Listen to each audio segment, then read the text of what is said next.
No sign of him. Not that I've ever met him before, but the way Alphinaud goes on about him, I'm fairly sure I could pick him out in a crowd. Speaking of which, it does seem awfully quiet. If the erstwhile Azure Dragoon had returned to Ishgard, would it not be a source of general excitement?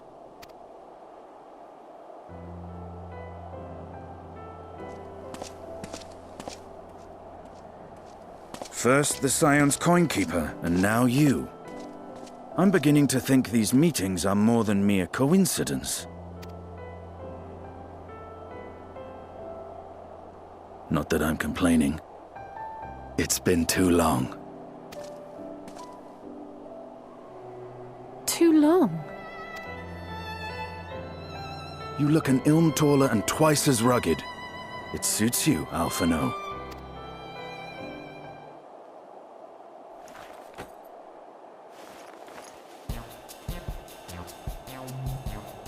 Quieter, though. Have you been giving him lessons on how to be the strong, silent type? I am not Alphinaud!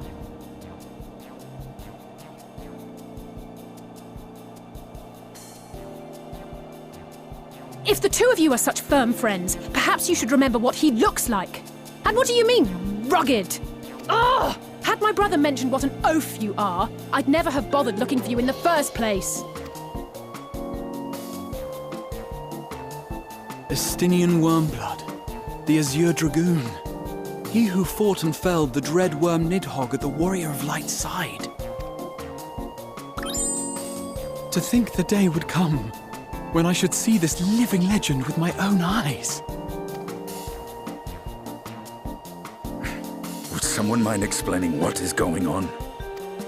Is everything all right? I thought I heard Alizé shouting.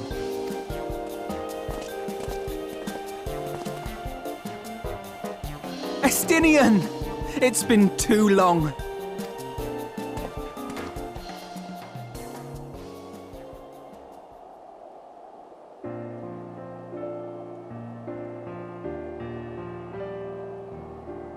No, it's quite understandable.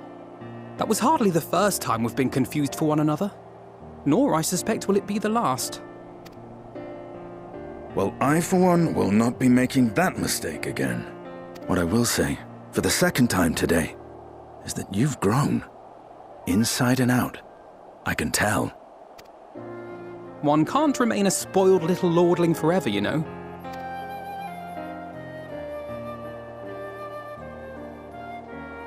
At least someone's having a good time.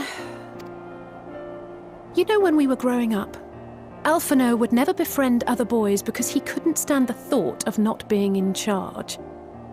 But maybe that's changed. He seems just as happy around Estinian as he does Arenvald.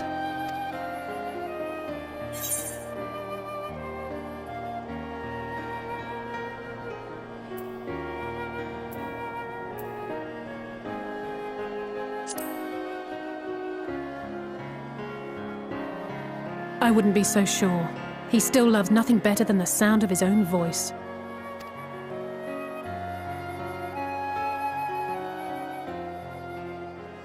No rest for the righteous, eh? Speaking of which, I was just on my way to borrow an airship to take me to Azisla. Azisla? How could I forget?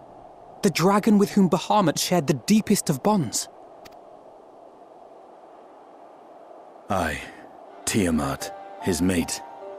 Even now she remains imprisoned on Azisla, though her remorse binds her faster than any shackle. I see. As the one who first summoned Bahamut, you believe she may be able to shine some light on his latest incarnation.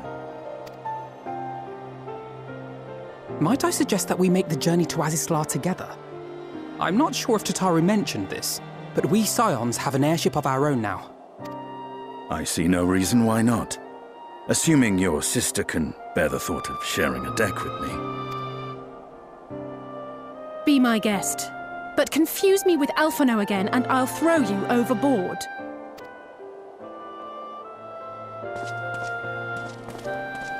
Ugh! I don't know who he thinks he is, but he's nothing like Alphinaud painted him to be. I will admit, he is not exactly as I imagined him either. Based on what I had read of the man, I think I was expecting someone a little less blunt.